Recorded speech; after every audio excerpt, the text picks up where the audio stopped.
إن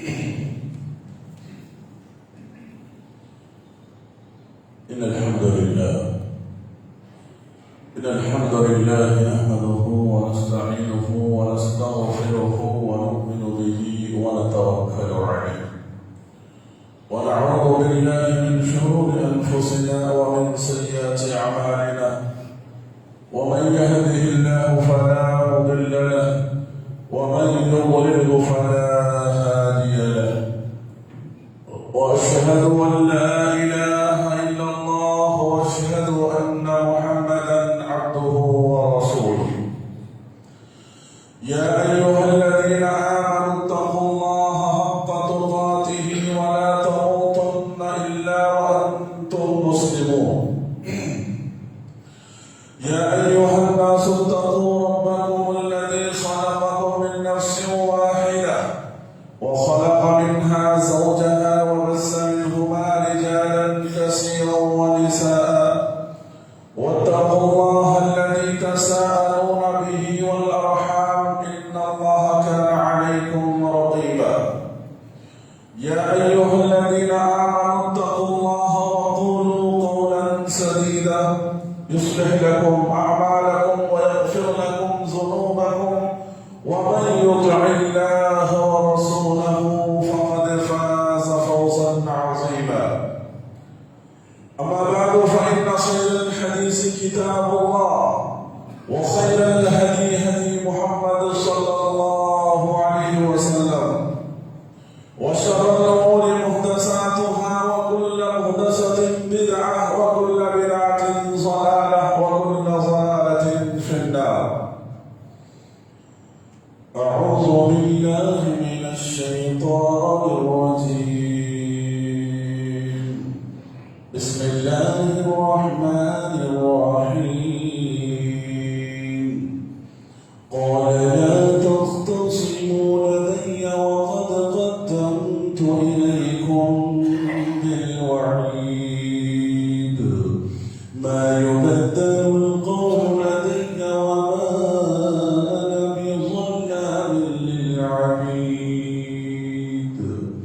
يوم نقول لجهنم هل امتلأت وتقول هل من مزيد وأزلفت الجنة للمتقين غير بعيد هذا ما توعدون لكل أواب حفيظ من خشي الرحمن بالغيب وجاء بقلب منيب ادخلوها بسلام ذلك يوم الخلود. وقال تعالى في موضع آخر إنما يأمر مساجد الله من آمن بالله واليوم الآخر وأقام الصلاة وآتى الزكاة ولم يخش إلا الله فعسى أولئك أن يكونوا من المهتدين.